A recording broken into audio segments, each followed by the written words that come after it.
and I don't know, also in Latin America, but good night in Europe and in Africa, and good morning. Maybe it is good morning in Asia. Well, okay. We will continue with our third international colloquium of studies on Africa, framing Africa as the world's epicenter. And we have as the keynote is going to be, the title is Africa as the Center of a Transforming World. Well, I'm going to read Óscar Mateos, CV. He is Associate Professor of International Relations at the Blanquerna School of Communication and International Relations, Ramon Llull University in Barcelona, Spain. And he is since 2017 the coordinator of the research group Global Codes at the same school. He holds a PhD in International Relations from the Autonomous University of Barcelona. He was visiting professor at the University of Sierra Leona in Furo Bay College between 2006 and 2008, and visiting researcher at the School of Oriental and African Studies, so as in 2008. He has also undertaken some consultancies and research for Doctors Without Borders in South Sudan or Conciliation Resources in Sierra Leone. He is also a member of the board of the International Catalan Institute for Peace and an associate researcher at the Barcelona International Affairs Center. He was appointed in September 2019 as the delegate of Director for the Agenda 2030. Among his latest peer-reviewed publications, it is worth mentioning de la Agenda Normativa al Giro Pragmático, Causas, Implicaciones y Dilemas de la Estrategia Securitaria de la Unión Europea en el Sahel.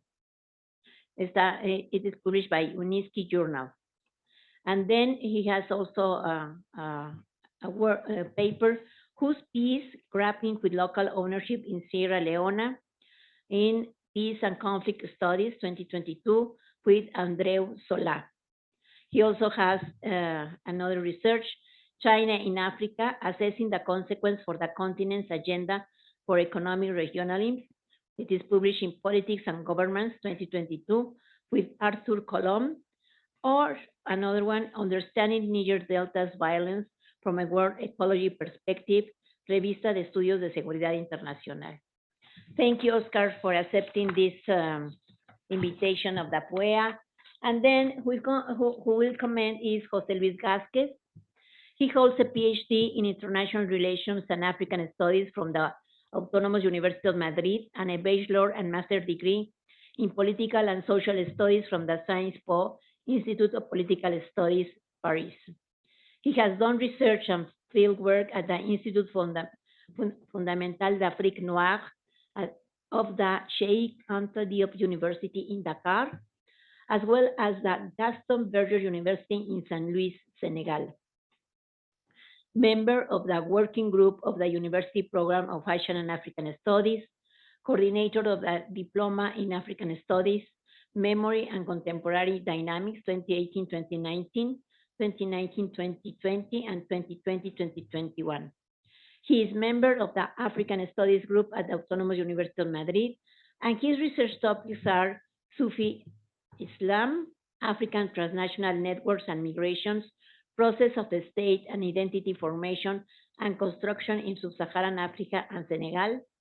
He is currently a full-time associate professor researcher at the Center for International Relations of the Faculty of Political and Social Science of the UNAM, where he teaches, among others, the subject of Africa as part of the curriculum of the bachelor's degree in International Relations. He is member of the National System Researchers SNI #1. Well, please, Professor Óscar Mateos, the floor is yours. Thank you so much. I had a presentation. I don't know if it's available here in order to pass the slides. Well, first of all, thank you so much. I'm really happy to be here. Has been a long way, but it's very worth it to be here, I have to say. And it's really an honor to contribute somehow in this particular forum, in this particular symposium, and to collaborate with the Programa Universitario de Estudios de Asia y de África. It's really an honor. And I want to especially thank Alicia, Dr. Alicia Girón, for your invitation, for the engagement during all these months. I think it has been a great process. And also thank to all the program, all the assistants, all the people that have been, the students that have been engaged somehow or other. And also to my colleague, José Luis Gázquez, we also share some forums and some spaces in the context of the African Studies Group in Madrid and in Spain. And I think it's great to be here. Great. So I'll try in the following minutes to challenge you a little bit. It's late in the morning, it's afternoon, in fact. In Spain, my kids are already sleeping. So I know that we have been in a long morning discussing very interesting presentation. So I'll try to somehow challenge you a little bit with this title that you provide, which was Africa at the Center of a Changing Global Reality. Because the first question that I'd like to discuss with you is the fact if Africa, in fact, is at the center of a changing global reality. It's undeniable, I would say, that what we are all going through globally, it's in fact a very important and intensive changing global reality.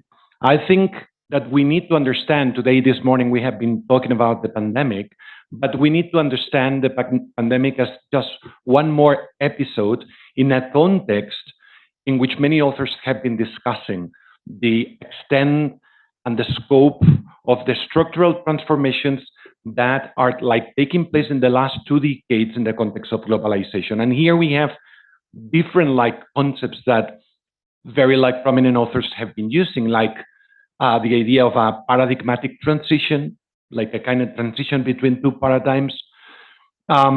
This idea of overlapping crisis. All in all, somehow they are pointing out this very particular current moment in which we are all going through the overlapping of 4 main crises. And this is one of the main aspects that probably have to be considered. These 4 crises somehow have a very strong nature, and one of the most noticeable aspects is that they are coinciding in time. We are going through a climate crisis, a social crisis in terms of the growing internal inequalities all over, both in the global north and in the global south.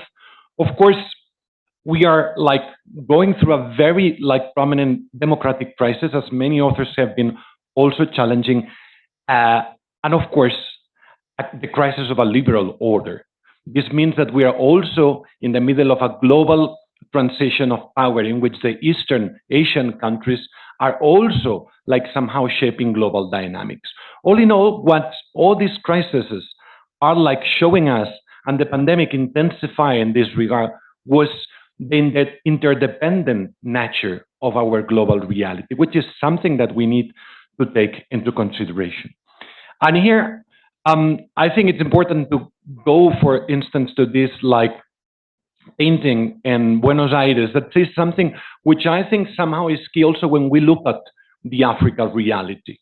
Because probably one of the most important aspects that these overlapping crises are showing us is to understand that the main aim, the main challenge that we have ahead is how to formulate the new questions that all these different global challenges are somehow suggesting us, and not to go back to old and outdated answers that somehow are not capable of addressing the effects of all these crises.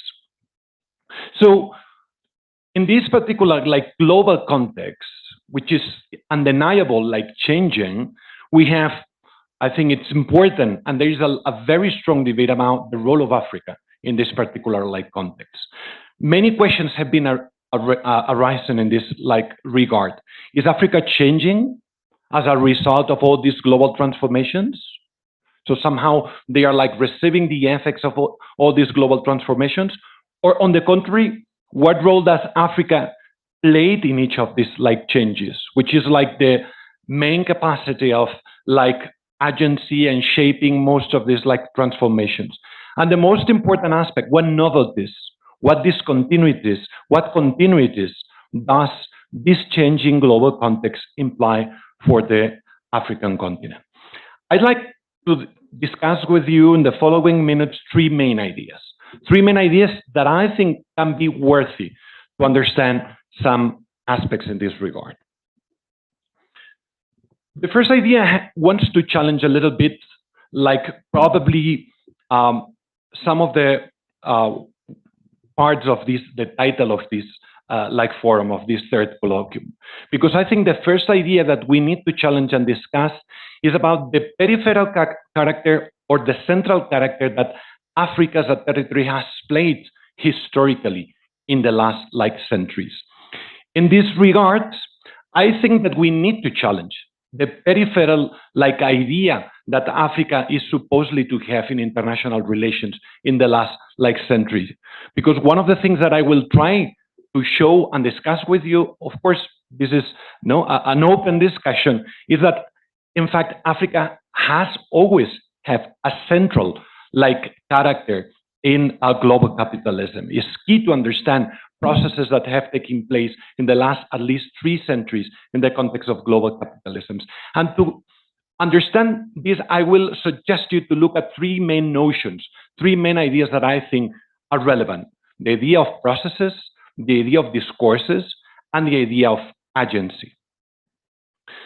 Second idea that I'd like to discuss when looking at this is that it's quite clear that Africa and this global reality cannot be understood from a dichotomic like perspective, both external or internal, because both realities somehow have been co-constitutive of their own realities. We cannot understand global capitalism without the African like role in the last like centuries, and on the contrary, we cannot understand Africa without, of course, the external interference.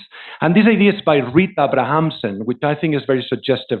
This idea of how these two-way processes create this co-constitutive like character to understand the centrality of African reality. And in this regard, I think it's important to understand at least that this co-constitutive character has taken place in at least 3 stages. One main stage, which is the Atlantic slave trade and the colonialism. The other would be the stage of post-colonial African state building. And I will suggest to you that, in fact, we are like in the middle of the third stage, which I would call a post-hegemonic stage. And I will suggest you some ideas in this regard. In fact, this is the third idea that I want to suggest to you in this regard. Which are the main continuities and which are the main changes in this third stage of the African reality in this global context that we might call post-hegemonic? I think from that perspective, and by using these 3 notions that I've mentioned, and I will like properly explain process, discourse, and agency, I think that we can like understand that in this context, the main process has to do with the so-called new scramble, like for Africa, using this idea about Carmody in his very famous book that he develops, this new scramble with many novelties over the continent.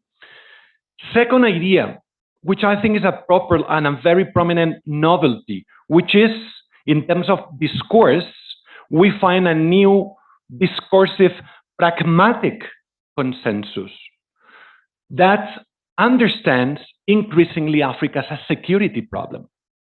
And this is something that, of course, as has been said in other like presentations, was framed by the US and by the Western powers, but in which also emerging powers have been ending up also like contributing to this new discourse that problematized Africa as a security like concern. And finally, and I think this is a very relevant aspect because probably brings another important novelty in this global context is what I would call, in terms of agency, a two African actor-driven dynamics. One more between political elites and international actors, in which, in this global context of post-hegemonism, has created new spaces, new forums for Africa to have their say and their possibility to defend their own interests. But at the same time, probably this context is also hosting a very important new process, which is a more like local-driven process, especially led by social actors that are like featuring the so-called third wave of political protest. And that somehow is showing us a process in which we could like understand that probably many African societies are disputing and negotiating a new social contract with their own like societies. These are the three ideas that I will try to develop a little bit carefully, but of course we have a limit of time. But of course I would like to say, to hear to what my colleague José Luis and Alicia also consider, and also, of course, all of you. The first idea, Africa at the center of global processes as a historical continuity. The first question that I would like clearly to challenge is this idea of the peripherality of Africa. We could like answer because probably in most of the main international narratives, Africa has always had this peripheral character. And now it seems that we like bring this centrality to Africa in this new context in which the emerging countries are like having much more like interest in the continent.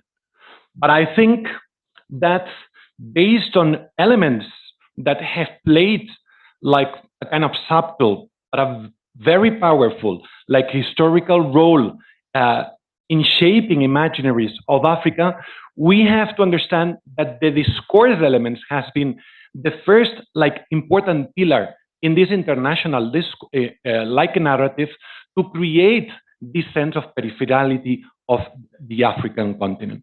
And this discursive realm has been especially revolving around three main ideas. Has been framing Africa, has been considering Africa, first of all, as a development like problem. Of course, as a moral and a civilizing like responsibility, the very famous white man's burden by Rudyard like Kipling. And also, and this is very important in this racist like mindset that has constructed Africa as a marginal place in international politics, has considered anything that could come from Africa as an exceptional or as an exotic like aspect.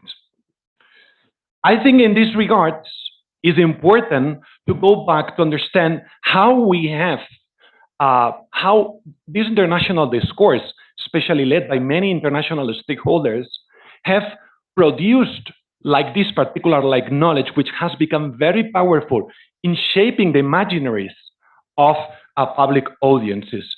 And basically, we could like deconstruct this idea by using very interesting and suggestive ideas, for instance, by Edward Said with this idea of the othering, which somehow invents the others as a difference.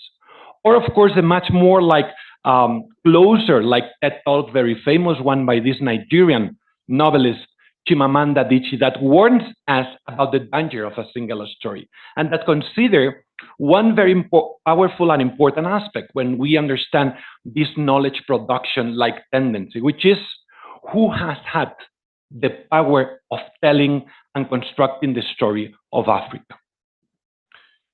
But the other aspect that has been key in understanding like why we have somehow accepted till very recently this peripheral character of Africa, on one hand is the discourse and the way discourse and knowledge production have been constructed, but the other aspect has to do with agency. And to what extent agency, African agencies, have been invisibilized systematically in our understanding in Africa. Even from critical, Marxist, left, like critical approaches, agency have been invisibilized. All of them, all these approaches that have denied the agency of Africa somehow are accepting the Hegelian idea that Africa has no history, and that Africa is an object that somehow can have or aspire to be a subject anytime that the Western powers or the external forces somehow interact with Africa. But without this, there is no subjectivity that can be properly analyzed. I think, of course, this particular approach has systematically denied the agency of Africa, or at most has considered or has built up these particular cliches about the local actors, the African actors, by maybe constructing African elites as corrupt African elites, or societies as a very passive and dependent, societies, or sometimes violent societies. However, we need to take into consideration that African agency is being built constantly, historically, in multiple directions. And at least we could see 4 aspects in which this agency has been constructed and has been somehow existing. First of all, through dynamics of adaptation. Dynamics in which, in all different historical periods, political elites, but also societies have had the capacity to embrace and to adapt, to survive, to enrich, to take advantage of any of the processes that global forces were fostering in their own territory. So this particular, if we take a look at each of the historical processes and periods in Africa, we could somehow acknowledge this first dimension of adaptation. Second one, very close to adaptation, would be the great capacity, very well acknowledged by many scholars, in which, and to some extent, political elites, but also societies, have had the capacity to co-opt and to hybridize processes that were coming from abroad, processes that were imposing political models, that were imposing, for instance, a way of understanding democracy, a way of understanding political economy. A third one, which brings us especially to the realm of societies, but not exclusively, because of course we have also political leaderships that have been especially fostering these third dynamics, is understanding this third dimension of the agency through resistance. And to what extent, in all historical periods, many African actors have developed many different experiences, initiatives, really based on the capacity to resist to any attempt of imposition. But finally, and I would agree here with my colleagues Marta Iñiguez and the Sierra Leonean Zubairo Y, that have written this very interesting book called Recentering African International Relations, that normally when we address and analyze the African agency, we always forget that there is a fourth dimension of agency, which is the innovative and the proactive capacity that Africans have on a daily basis.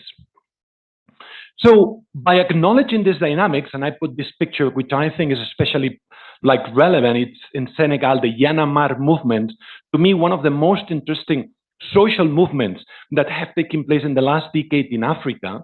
There have been many, and one of them has been in these days, in Sudan in the last 3 years, which has been especially relevant. But the Yanamar movement that pushed and achieved very important political changes in the country in 2012, and that decided to stay away from political power to somehow keep on pushing the political dynamics, somehow show us these different aspects that we have been discussing.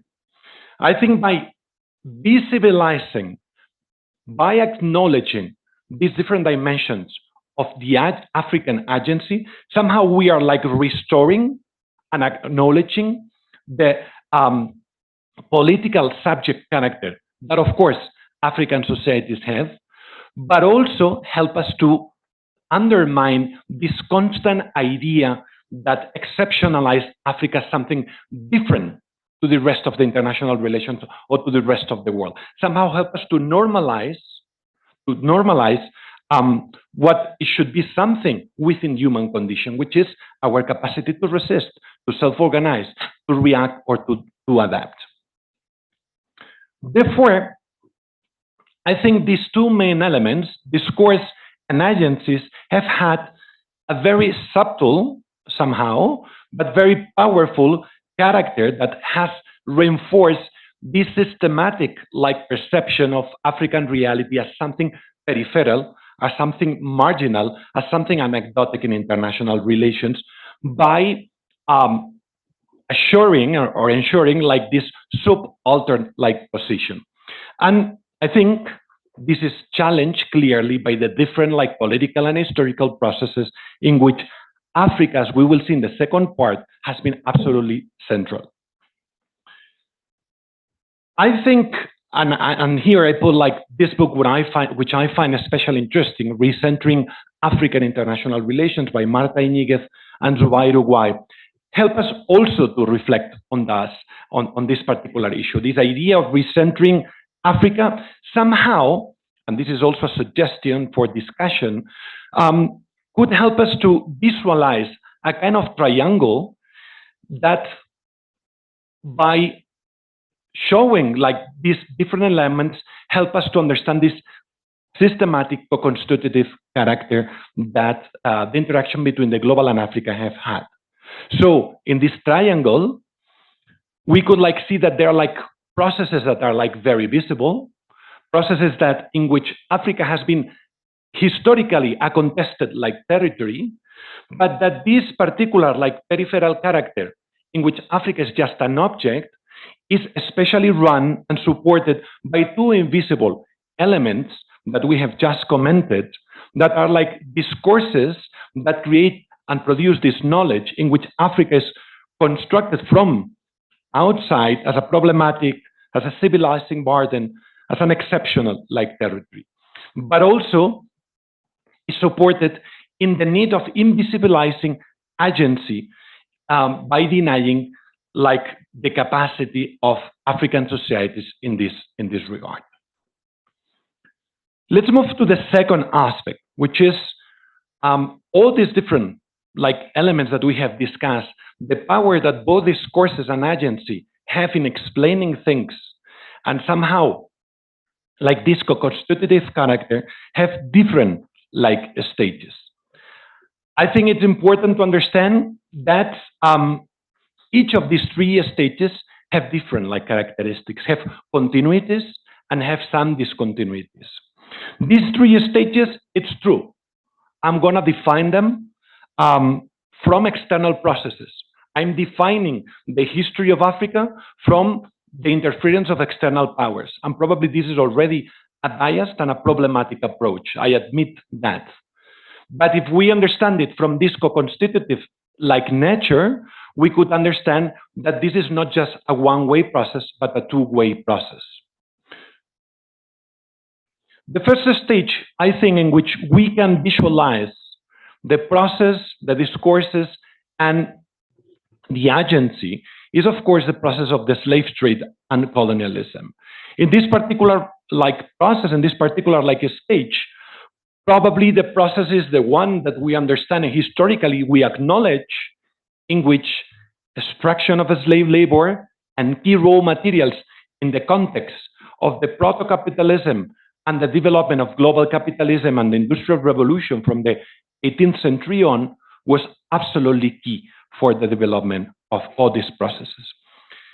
This particular character in which we realize that Africa was already central in this particular process somehow was based on a discourse that was legitimizing this particular interference.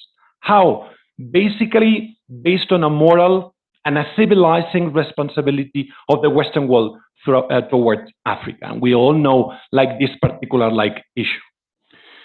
And in this particular context, the agency of Africans, somehow we could also acknowledge several experiences, thousands of experiences in this long durée, in this long period of the African continent, in which African elites and African societies had a very strong capacity of adaptation, of co-optation, and also of resistance.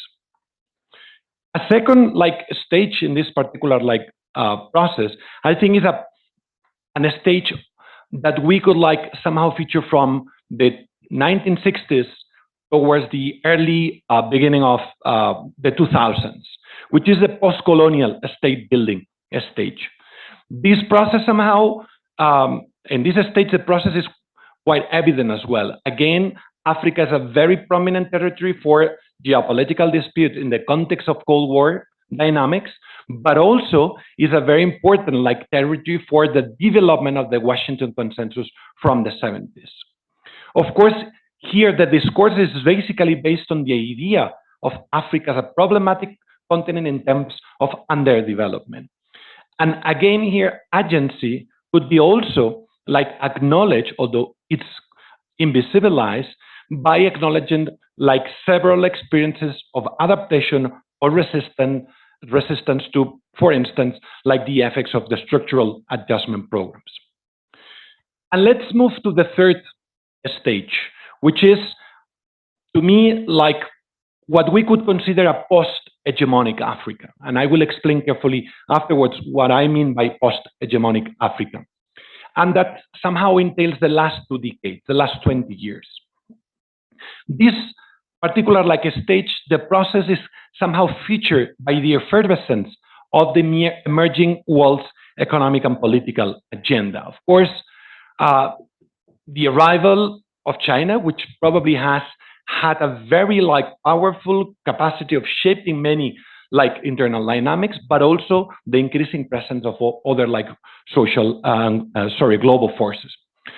Here the discourse is different, somehow continuous, and this is a particular continuous, shaping Africa as an object, considering that Africa is an opportunity for business that should be properly somehow profited by political elites, but also this has taken place in a context in which security, military security, has taken again the central stage of international politics, especially reinforced by the Russian invasion of Ukraine.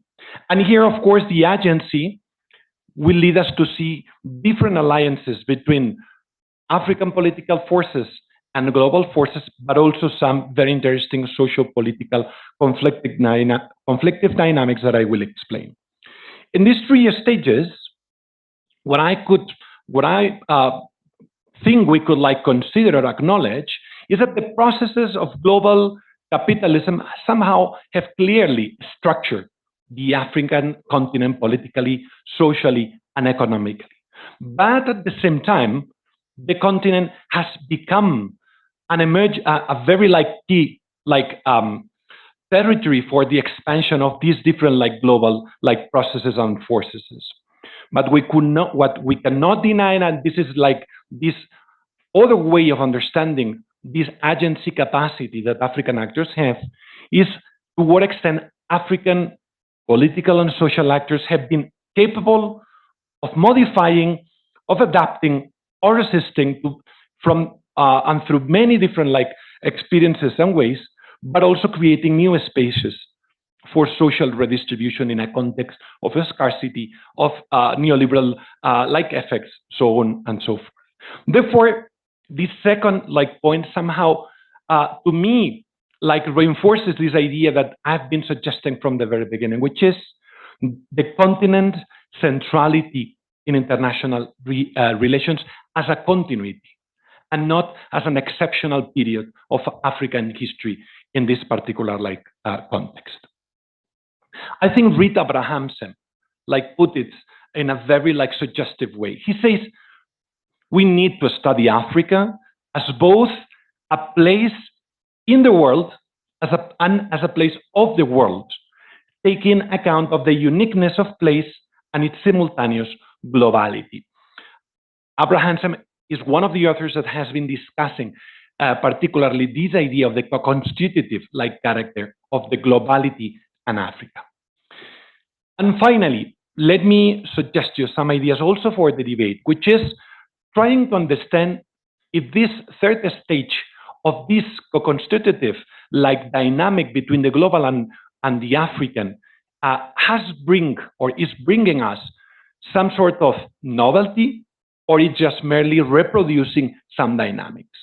What I will try to suggest is that there are like many continuities, but to me, probably this particular post-hegemonic context is a context in which we can find some interesting novelties that could lead us to many interesting new dynamics in this particular like interaction. Why we understand, or why we could understand the particular context as a post-hegemonic. Here I'm using the literature that is increasingly discussing the changing like reality in international like relations. And it basically has to do with the rise of the global south in the last 20 years, specifically in the last 15 years, but also, and I think this is important, because if not, it would be a very like a state-centered like view of the African reality. Also, the prominent role of non-state actors of any kind, also in African reality. And here, of course, I'm talking about companies, I'm talking about like NGOs, I'm talking about private security companies, I'm talking about many transnational, global, and international forces that do not have or do not strictly belong to the state, and that are having a very like also increasing character. All of this like different changes shape, according to the literature, a multiplex world. I don't know if you are familiar with this very interesting concept by the Indian American Amitabh Acharya, the multiplexity in which like this emergence of the global south and the emergence of non-state actors is reshaping global dynamics. Piet Carmody, in this book, The New Scramble for Africa, uses this also very suggestive concept, the flexi-hegemonic like world, in which we have not an hegemonic central like force capable of like somehow leading the bulk of the dynamics, but we have a diversity and a plurality of forces that all in all, and this is very used by many like different authors, lead us to a post-Western or a post-hegemonic like global reality. I personally prefer the idea of post-hegemonic, that specifically somehow highlights this idea of to what extent power in this particular like context, global context, is distributed and fragmented. So what continuities, what discontinuities does this post-hegemonic context imply for the African like continent? I would say that in terms of process, this particular like context has been framed, I don't know if in a convincing way or not, through this very famous idea of the new scramble for Africa. The second like historical episode in which external global forces are somehow disputing and running for like dominating especially the raw materials of the continent. This is the idea that, for instance, The Economist, and we know how controversial the front pages by The Economist have been in the last years, but also many like scholars in the literature have been assuming this idea of the new scramble for Africa. If we assume this idea that there is a new competence, a new dispute, a new emerging interest, which is not exclusively Western, but that is global, probably we can see three main dynamics in this new scramble for Africa. There is an important economic interest, has been said this morning, enough, based primarily on resources and land, and in which the emerging countries, but also Western countries, but also companies from the global south have been especially active in this regard. There is also a geostrategic like interest that goes beyond the economic interest, and that understand Africa as a territory in which political and domestic agendas might be expanded, and the Russian case, especially in the Sahel, or in other countries like the Central African Republic, might be a good like example of this. And there is a third type of interest, which might be the diplomatic interest, which is something that, for instance, countries like China, countries like, for instance, Russia or Turkey have been especially interested in understanding that the continent is not just merely a territory of raw materials. It's a continent that somehow represents 54 votes in the UN General Assembly.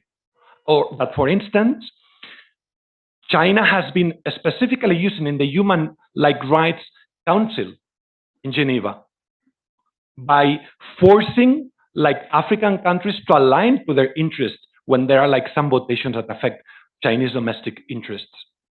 So this diplomatic interest, this particular dimension is also interesting. I would say that somehow in this context, in this process, the first two dimensions of this new scramble for Africa, the economic interest and the geostrategic interest, are usual suspects, are somehow continuities that we have also could acknowledge in the last 2 centuries. But that probably, which is more novel for understanding the role of Africa in international politics, is this diplomatic interest. Understanding that Africa also has a much more diverse capacity of negotiating with many other international stakeholders. And a second aspect, which I think is also a continuity in these 3 stages, is that somehow this post-hegemonic context creates winners and losers in Africa. People that are benefiting politically or financially from these processes, but people that are especially losing from this. For instance, people that are being expelled in the process of land grabbing that in many countries are experiencing in the last years. A second aspect, it would be in terms of discourse. I would say, and this is also a kind of suggestion for debate, that Africa nowadays is less constructed, and that would be a rupture, that would be a discontinuity, is less constructed as a moral and a civilizing obligation of the external forces, this is my impression, but more as a problematic space in terms of security, and this increasing nexus of security and development. If in the 90s, the main concern of the international agenda, the Washington Consensus, was the idea of the underdevelopment and to expand neoliberal policies to make these countries have the possibility of developing, this particular development today is somehow conditioned to the idea of security, and therefore there has been a securitization of development. And another novelty in this particular regard is that this is not an exclusively Western discourse. This is something that China, but Russia, and many other countries have been increasingly embracing. It's true that China was at the very beginning very much acknowledged by the non-interference principle, but gradually China, also due to the fact that it needs to defend their different domestic interests in the continent or by other reasons, has been embracing this security concern or this interpretation of Africa as a security problem. I think that this takes place in a very important turn change that has taken place in international relations, which is what many authors call the strategic or pragmatic turn, which implies that, for instance, has led to the European Union to gradually withdraw from its traditional normative agenda, much more based on human rights, on democratization, and embracing this new pragmatic, strategic turn that somehow lead the European Union to play a much more political, a much more hard power role, especially in Africa. No? And if we look at the Sahel crisis, it's especially interesting to understand this shift. Therefore, the novelty to me in this second aspect in terms of discourse would be that this has created a consensus. This has led to a particular consensus in the global agenda that increasingly understands Africa as a problematic security concern. And finally, I think that in terms of agency, the post-hegemonic context is shaping or somehow hosting dynamics in different directions, which, to my perception, are also quite new. On one hand, and probably tomorrow we will hear a lot about South-South cooperation, these new South-South alliances, this re-articulation of the Global South, is a very prominent novelty for the African continent that somehow has eroded the traditional monopoly that Western countries had over the continent in the last centuries, and has led to African politics to choose among many different possibilities by creating different forums in which Africa has a much more prominent voice. But also, and I think this is an interesting aspect that we need to look at, this particular post-hegemonic context is hosting a very interesting socio-political process in the continent.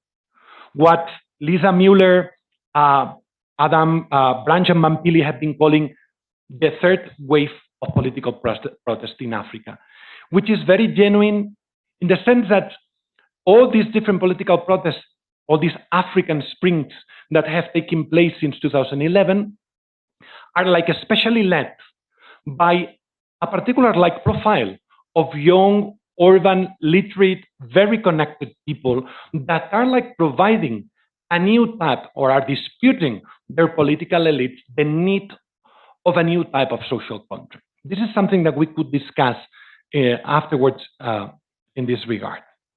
So I think this third post-hegemonic stage accounts for novel transformations in which the political subject character of the African continent, I think, has been intensified, and in which this subject is contested and redefined by the social actors and by the agency of these social actors. Final remarks. I think that, first of all, the centrality of the continent, it's undeniable that has been an historical continuity. And therefore, we could not fall in the trap of understanding this particular current stage as an exceptional context in which at last Africa gets centrality in international relations. Not because Africa has been in these different stages, as we have been looking at a very prominent role that has co-constituted global capitalism in the last centuries. But it's true that the conditions shaping the current third stage, what I've called the post-hegemonic context, might bring important novelties for the African continent that we need to discuss and we need to understand. Thirdly, despite the difficulties, African actors have more space at the global level and at the social level to redefine their role both globally and socially. And this is a positive and interesting aspect. And fourthly, I think all of these aspects are important for the continent because they widen these spaces of construction as subjects and help us to somehow meet with the idea suggested by the Senegalese philosopher Felwine Sarr in this very interesting book Afrotopia, in which he praises, and I quote directly from Felwine Sarr, this idea that Africa must rethink itself in order to put all the values and lessons learned from its largely traumatic experiences in their rightful place.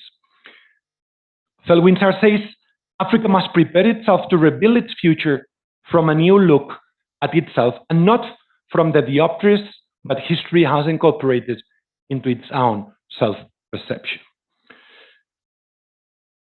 I think that this particular very novel and very interesting process takes place in a very tricky and difficult context, which is a context of a strong securitization of discourses and strong international pragmatism. That, of course, will contribute with much more complexity and difficulties for all these African processes.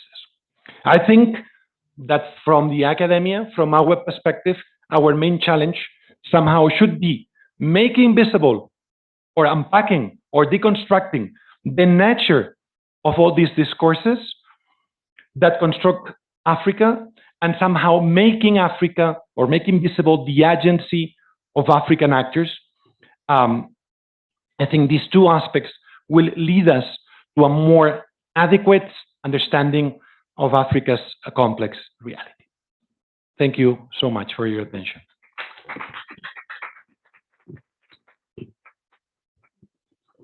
Thank you very much, Professor Mateos. It has been very interesting, all the panorama that you have given us of Africa, and I will give the floor to Professor José Luis Gázquez to make the comments. Please, José Luis. Thank you. Works? Or do you? It works. Good morning still, or no? Good afternoon, everybody. Good night in Europe. Good morning in Asia also. First of all, thank you very much for the invitation, for being here, commenting the keynote presentation. I would like to congratulate all the team of PUEA for organizing the event, and also the Institute for hosting it in this building, in this auditorium. I would also like to thank a lot Óscar, our presenter, for his keynote conference. It was very insightful, at least for me. We were talking before the conference that he might be provoking us, and I think the mission was accomplished. You raised some points, highly debatable, very constructed arguments, but that we can discuss them throughout a lot of perspectives. I would like first to react to the four main crises that you cited that affect not only Africa, but the whole world: the climate crisis, the social crisis, the democratic crisis, and the liberal order crisis. I think we should add, but we can also integrate it into the liberal order crisis, the epistemic crisis. Now, how we continue to conceive some places of the world, especially the post-colonial space, not only Africa, the African continent, but also the other regions that were once subject to European domination, capitalist domination. Some of these regions are still subject and still suffering from this forceful integration to this global system.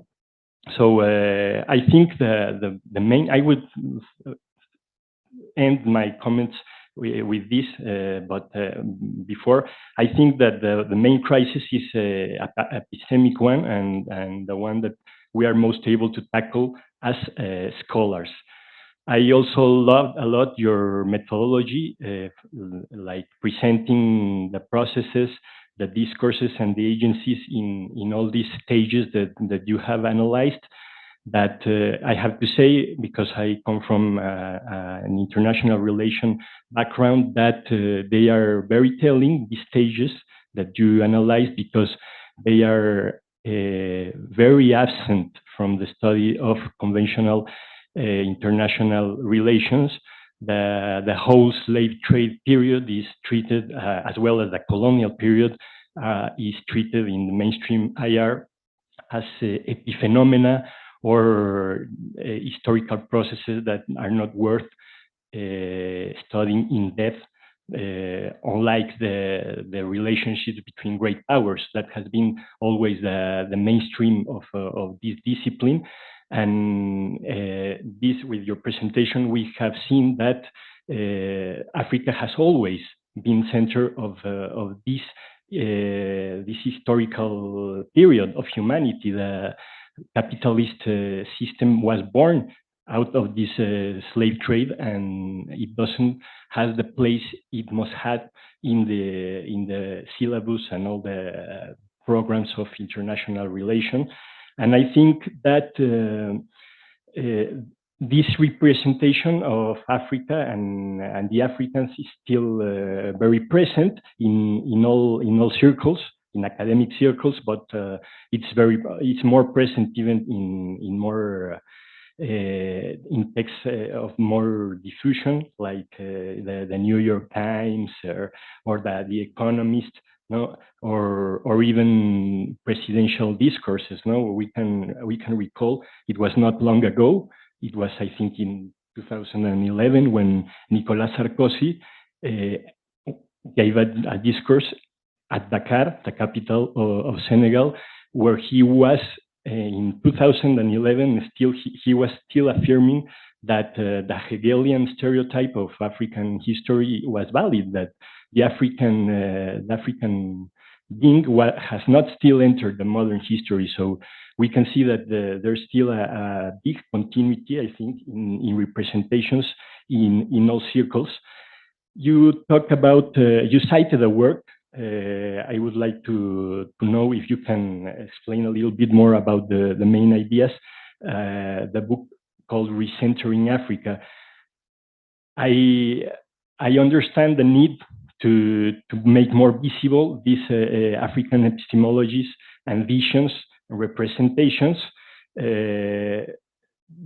But I think still that it runs the risk of reading the world through what was already posed by the Afrocentrism discourse, no? The idea to put the African continent, because everybody comes from the African continent at the center, no, of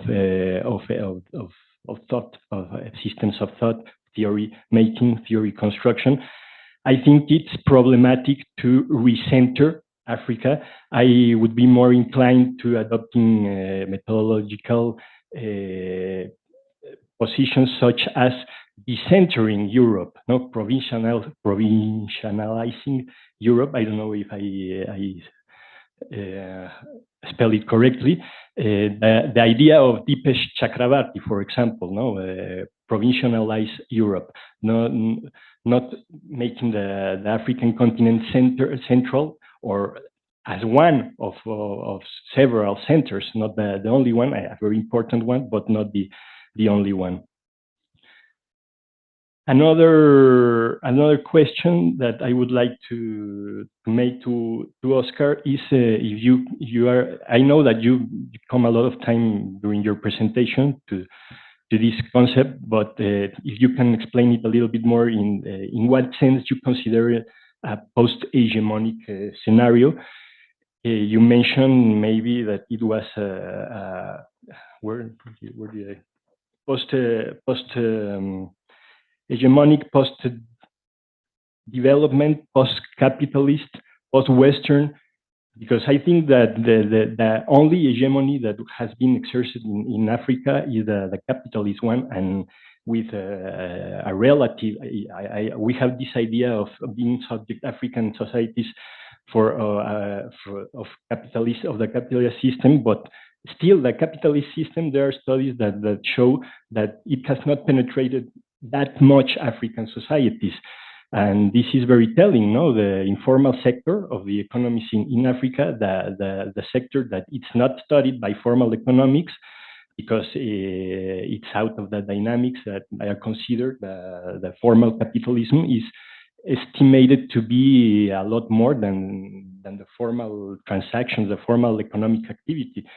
So I would like to know, how do you conceive this concept of post-hegemonic transition, if it's a post-state transition, a post-capitalist, post-development, post-Western transition?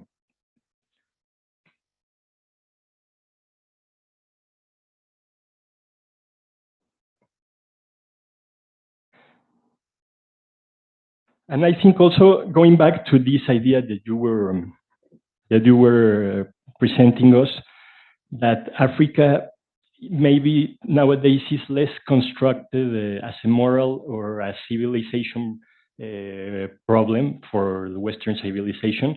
I think also that the moral element and civilization element is still very much present in the idea of development. No? The idea of Western development is very centered around the idea of growth, economic growth, and the capacity that backward nations have for achieving this development in terms of Western norms and Western indicators.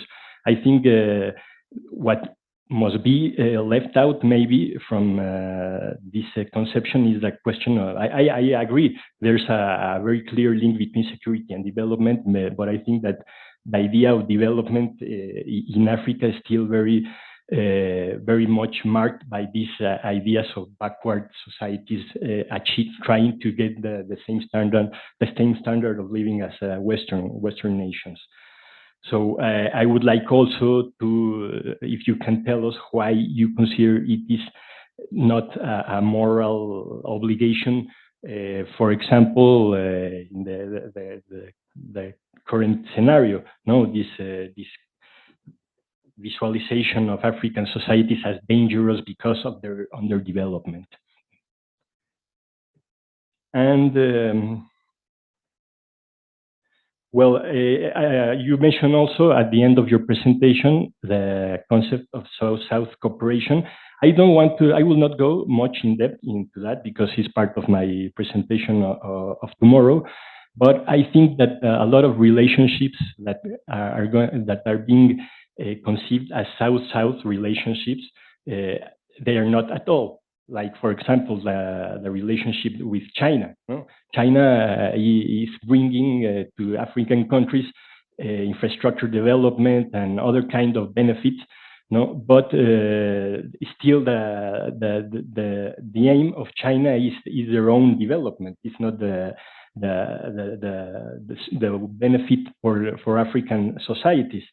So I am not convinced of conceiving China as a South actor in this new scenario because of basically of the asymmetry of the relationships that are established among the African countries and China. Other example is Brazil. Brazil is in theory, it's another country of the South that would be engaged in theory in more horizontal relationships with other southern nations. But we have seen also that Brazil's presence in South Africa, in the countries were formerly colonized by Portugal, that they are intervening in a pretty Western way, in a pretty asymmetric way in Mozambican societies and in Angola with their projects of development.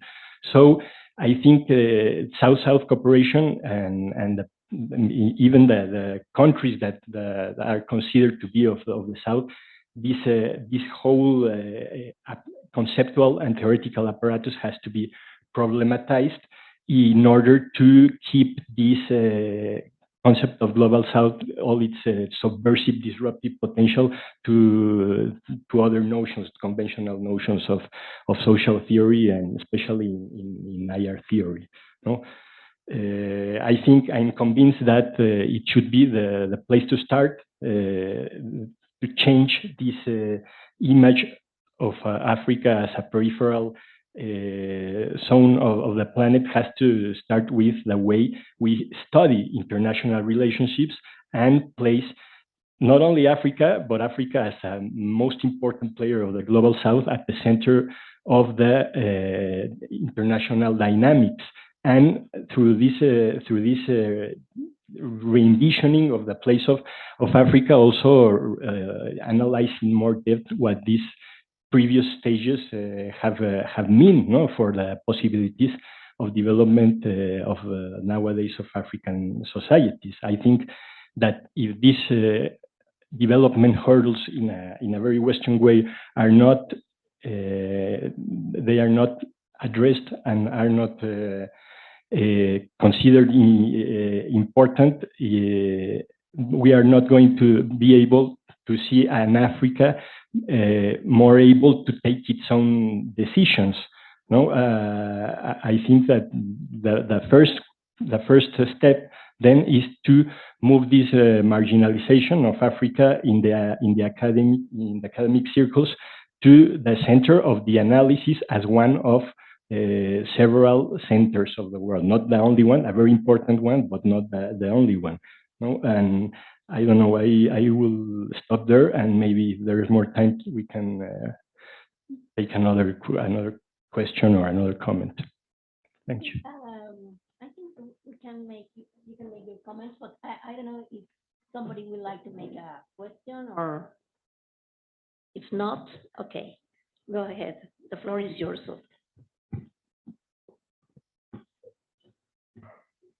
Well, very briefly, because we still have time for like questions from, I don't know if, That's why I'm asking. If okay, there are some questions, or because maybe we can open the floor. we can open the floor.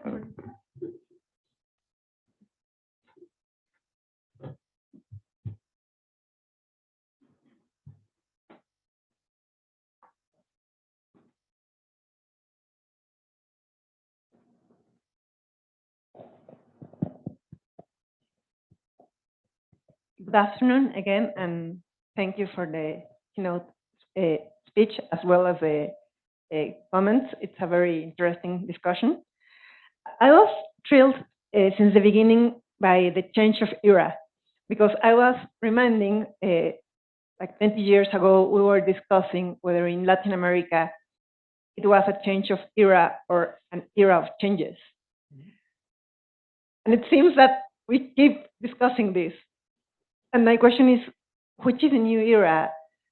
So you just told us, Professor, it's for sure a post-hegemonic era. And then earlier we discussed whether it is a post-pandemic era. Then it seems that we are still in the same capitalist era. So my question is, shouldn't be a change of system to consider a change of era, or which should be the feature, so that we can define that we are really in a change of era, not in an era of changes? Thank you. Another question. Oh, okay. Giselle. Thank you so much for this. Very interesting. I just have one question about the framing of development and development as securitization. And I'm curious how in international relations or in IR, scholars are thinking about the framing of the West as one of overdevelopment rather than the sort of pinnacle of development itself. Because if we think about, for example, like Western capitalist activities as processes that fuel those four crises that you were talking about, processes of overconsumption that lead to the climactic and ecological breakdowns that we were discussing, processes of epistemic imperialism that lead to the epistemic crisis that Jose pointed out. How is IR sort of integrating that assessment of overdevelopment into its analyses? And can we sort of more broadly question sort of development toward what?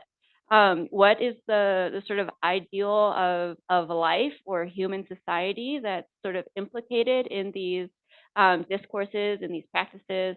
And can there be a sort of more broader questioning of what it means to be developed or not developed, and use that as a sort of more, I guess, provocative way to approach the centrality of the continent.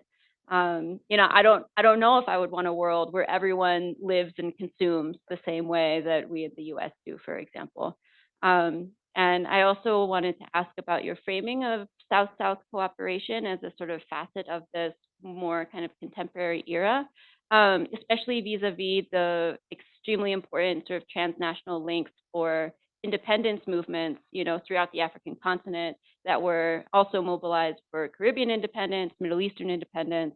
There's been sort of South-South cooperation consistently since, the 19th century, the 19th, the 20th. So in what ways do you see South-South cooperation now as novel, especially given For example, like the kind of pan global south solidarities for independence movements as well. Thank you.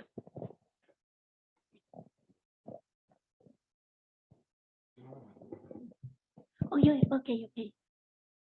Just want to follow up what Jose was saying earlier, and then in the morning, I think Adriana was saying when I pushed them to choose between the Western and China, she mentioned none because all of them they have their own self-interest.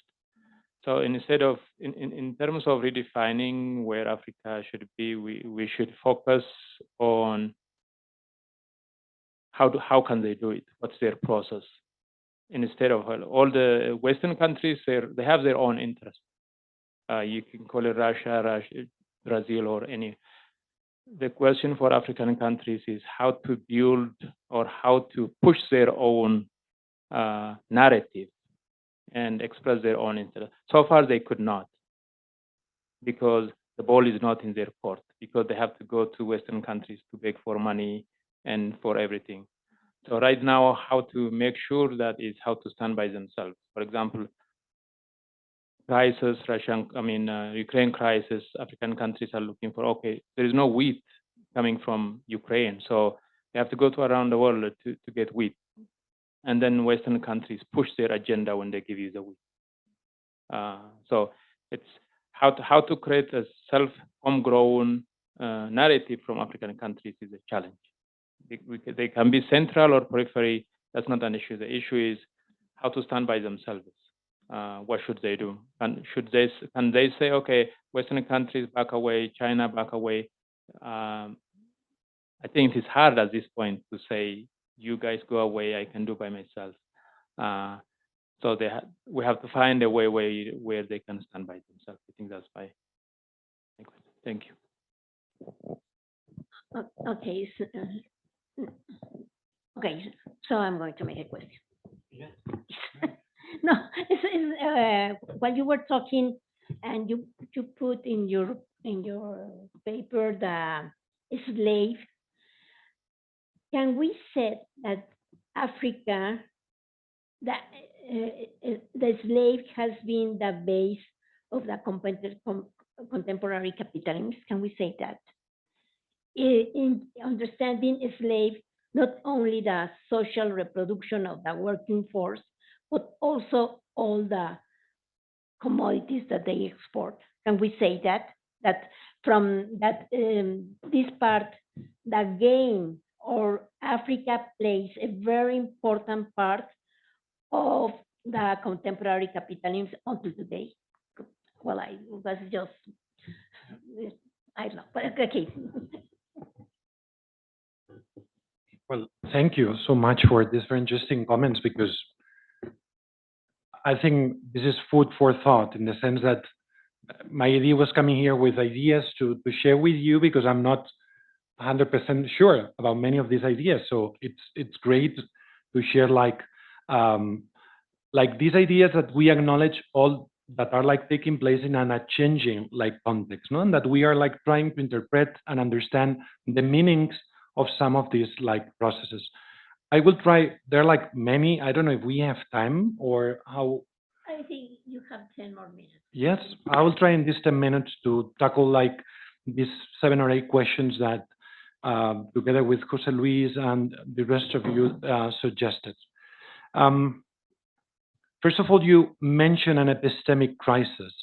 I think that we could consider, I would consider that there are like 2 kind of dimensions of this epistemic crisis. One epistemic crisis belongs to the crisis of the liberal order, in the sense that the centrality and the hegemonic capacity that the liberal or the Western countries had in producing knowledge is nowadays challenged by the changing role that other like social forces in the global South, non-state actors are acting. So assuming that we are in a post-Western, post-statist, like international or like global order, I would say that yes, the capacity that the Western world has to produce knowledge as the only valid like knowledge is challenged. No, But also, I think that there is an epistemic global crisis, which somehow assumes that most of the effects of all these overlapping crises that we are all like going through, we do not really know how to tackle them. So there is like an epistemic crisis in terms of solutions to the problems. That's why I was playing with this idea of, first of all, probably globally, the main challenge is to properly like frame the questions, because what we are like doing is just like reacting with outdated answers to problems that are posing like very new structural situations. So I would say that yes, there is a liberal epistemic crisis or a Western epistemic crisis, but at the same time, there is a global epistemic crisis that leads us to acknowledge that we do not really know what to do. And the pandemic probably is the best exercise. But also, probably I have to admit one aspect that somehow is addressing one of the questions, which is from the global north, we have a very difficult capacity to go beyond an ethnocentric way of thinking. Although we use post-colonial approaches to think reality, somehow we are like so much trapped and shaped by a way of thinking reality that tends always to be ethnocentric. And I cannot deny and I cannot avoid, despite I try to stay in touch, to dialogue, to understand what many post-colonial authors are saying, but at the same time, I admit that, for instance, like the centrality that we have provided to the pandemic by considering that could be a turning point in international relations, somehow is a very ethnocentric understanding of reality, because somehow uncertainty is something that cross-cuts the lives of thousands of millions of people on a constant basis. So yes, I think there is like a kind of very growing anxiety from the global north in understanding or in perceiving that the transformations are affecting a way, a position in the world, and a particular way of life. No. Second aspect that you mentioned that I completely agree, which is those that belong to the international relations field. It's true that mainstream realist, liberal, even Marxist perspectives tend to invisibilize many of the dimensions that we have tried to deconstruct from a more post-positivist perception. But my perception is that in Europe, there is an important wave of post-positivist perspectives that from constructivism to post-structuralism to feminism and post-colonialism somehow has become like a common place in which to try to unpack and deconstruct the common understanding of international relations. I don't know if this is the case for instance, in the North American scenario, because my perception is that North American scholars, and basically I mean United States and Canada, probably are still so much based in international relations field in the mainstream positions and feel so much they consider that they are biased or simplify all these post-positivist perspectives that in Europe are somehow mainstreaming and becoming an important place of understanding.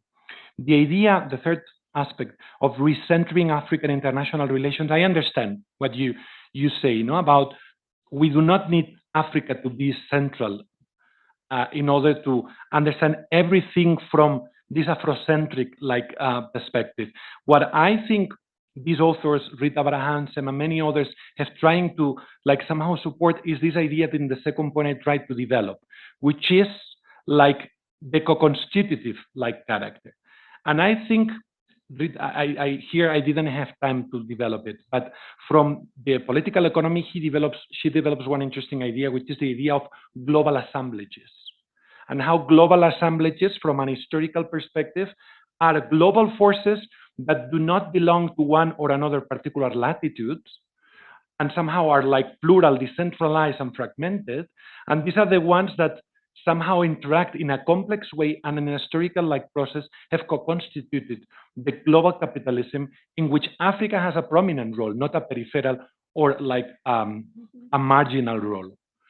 But I would agree with you with the idea of the centering Europe in this idea. The post-hegemonic scenario does not mean that it's a post-capitalist scenario at all.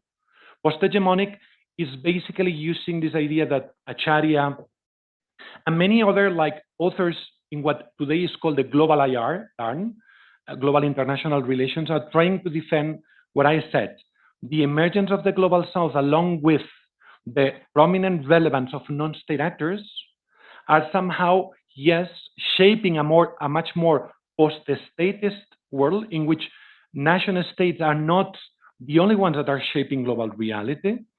And yes, a post-Western world, this is very clear, especially with the ascendance of the Eastern or the Asian-like countries. So by post-hegemony, we mean this diversity, plurality, fragmentation of forces that somehow, in a very asymmetric way, because of course, if we assume this complexity, this particular process takes in a very asymmetric way, in which we could acknowledge that there are still actors like China or the United States or big companies that have very strong power in shaping these dynamics, but that share a scenario which is much more fragmented. And therefore, power is not confined in the hands of a one particular power, like it was the case, for instance, in the 90s, in which we call the unipolar world that was led by the United States. No? So by post-hegemonic, we realize that we cannot even conceive that we're in a bipolar world or a multipolar world, because multipolarity probably is also constrained to still a very statist way of understanding reality, but to a more fragmented, diverse way. But this is, of course,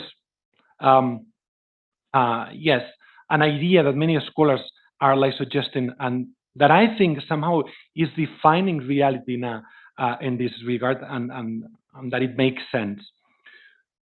The question of the civilizing character, probably that was one of the assumptions that was trying to be much more provocative, in the sense that I don't really know if I do also believe if we have somehow overcome this discourse, especially from Western countries, but also from other international, I don't know, in Mexico or in other Latin American countries, how Africa is constructed.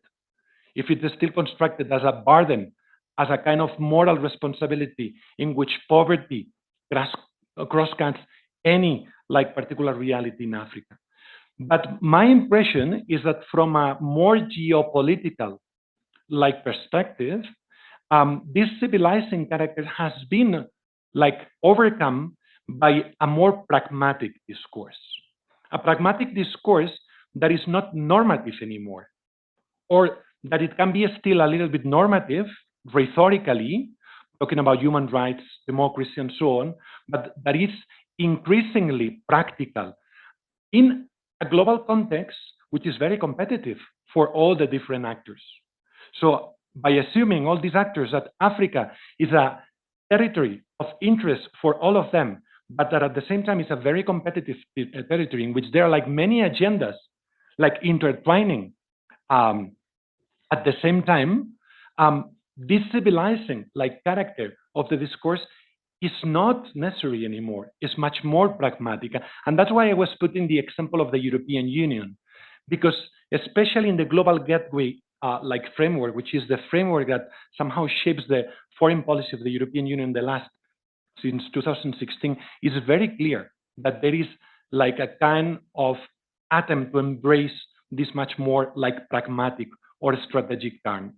And therefore, renouncing to this traditional normative agenda that was something that featured the traditional role in the last century of Europe in Africa. No? And in this context, the idea of, or the discourse or the concern about security has, to me, a very important centrality. Because if in the 90s Africa was constructed as a problem of underdevelopment, but an underdevelopment that was not dangerous. That was an internal process that Western countries had a civilizing responsibility to amend.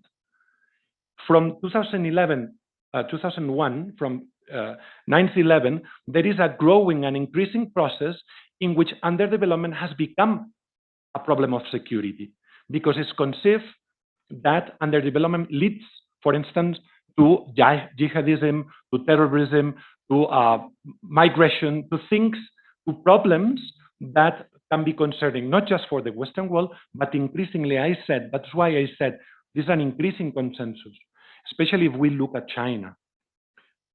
And finally, you said the issue of the South-South, no? Well, I think I would place, and this is not my field of, but I think that at least rhetorically, China is clearly without the South-South like dynamic. And I think with this, I also tackle one of the questions that Gabriel suggested, which is the South-South cooperation novelty. I think that there is a re-articulation of the Global South that probably has some similarities with the process of the non-alignment movement that took place in the 50s and the 60s, and that led to the G77, and that led to some very important processes that gradually got eroded from the 70s on due to the impact that neoliberalism had on all these countries, that gradually somehow eroded the articulation of the Global South in the post-colonial context. What we are somehow registering now or witnessing now is a kind of new rearticulation of the Global South with new, to me, novelties. In the fact that in the 50s and the 60s, it was strongly political articulation of the Global South. With in the context of Africa, of course, Pan-Africanism, but there was a Global South discourse about the third world, no? Which was framed in this particular issue, and it was a very political role. I think this newer rearticulation of the Global South, it has not or does not go beyond the neoliberal framework, and embraces the neoliberal frame as the only way of understanding political economy. And I think this is not because probably in the 50s and the 60s, yes, structuralism or theory of dependency, there were political theories that from a Marxist perspective were much more framing and shaping these ideas. But I think that China is clearly leading this block, and they play with this rhetoric block. And what we have witnessed in the last year, for instance, in which ways the third world, this new Global South, voted in the UN General Assembly for the resolution that the Western countries raised around the issue of the invasion of Ukraine is very noticeable. Half of the African countries abstained. I mean, somehow voted against the resolution that Europe was suggesting there. And they were somehow aligning with China and Russia. And I think it's very clearly that they are playing rhetorically, but also practically to re-articulate with new dynamics this Global South. No? Vania, you said the change of era. This is that we have been listening to this concept since many years ago. It's true, and again, that might be one of the main problems, as I said, of ethnocentrism. Is anytime a crisis affects the global north, believe that is a turning point for the international order. No, but it's true that there are somehow objective elements that, especially in the context of the fourth industrial revolution, for instance, with the erosion of the intermediaries and other aspects that have to do with the changing nature of the global order, with the ascendance of the Global South, this transition of global power that is taking place, or with the civilizing problem that the climate crisis is suggesting, I think there are structural elements that lead us to think that these structural transformations are shaping a new reality you play with this, no? This is not an era of changes, it's a change of era. It's clearly depicting somehow a new international or global reality with very much like shaped by interdependent like transformations and challenges that affect the bulk of the humanity. And this is a slightly change of how the 20th century was depicting, which was basically a liberal order, like hegemony.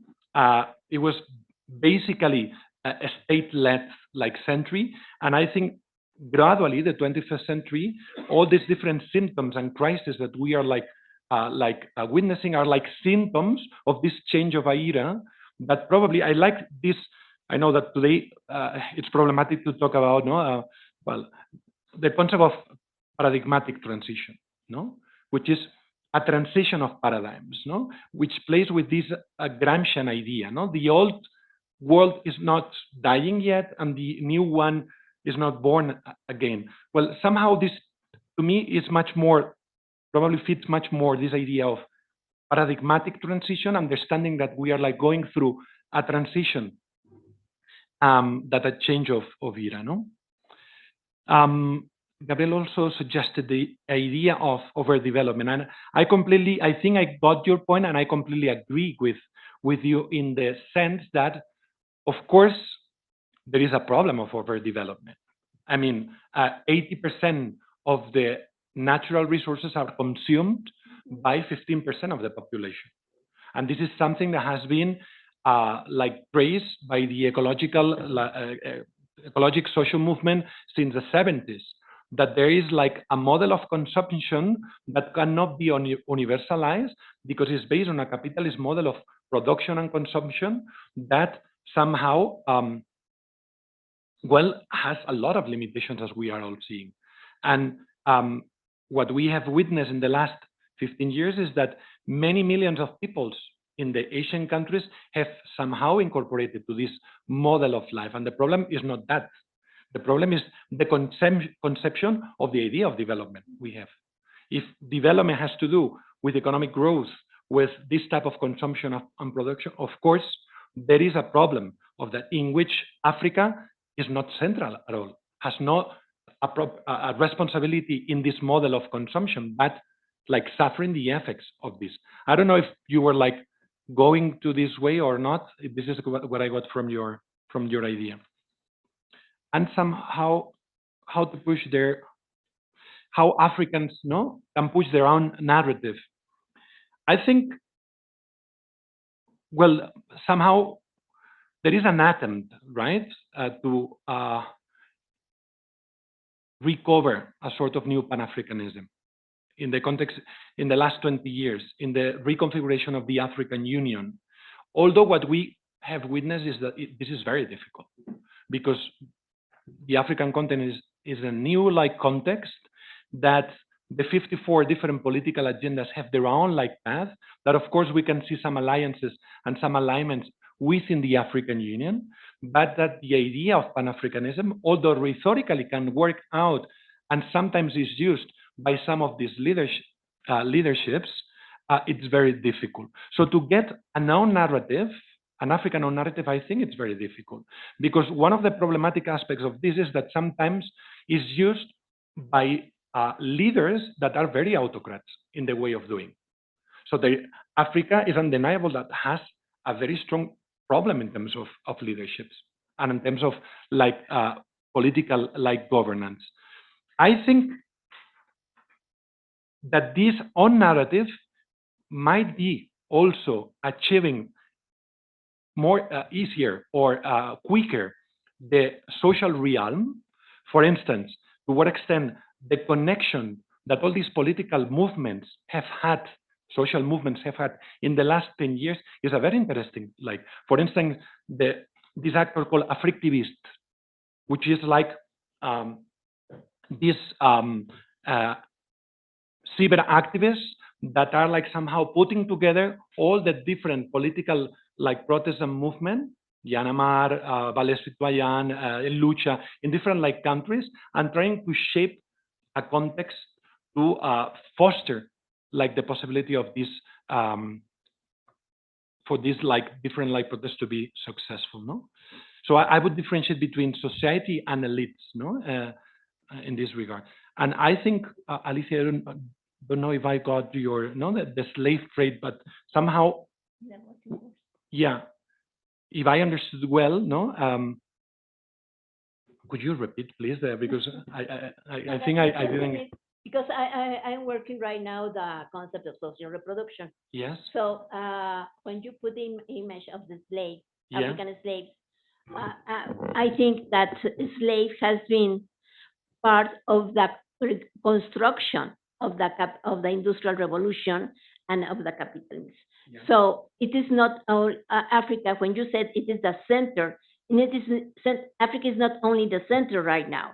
It has been the center of our history. So when we see a slave and we see how the industrial revolution and all the, you need the working force to construct the industrial revolution.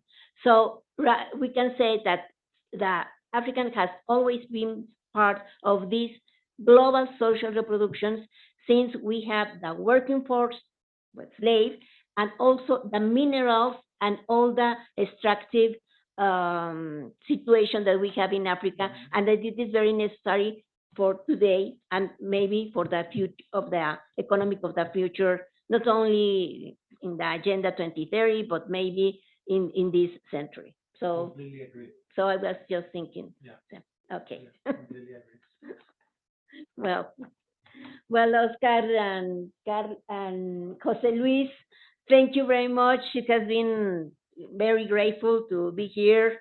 I'm very happy to be the moderator because I had to pay attention instead that when I am in the other side, so I was trying to make a lot of notes and I learned a lot. And thank you very much. And we are very happy that you accepted our invitation.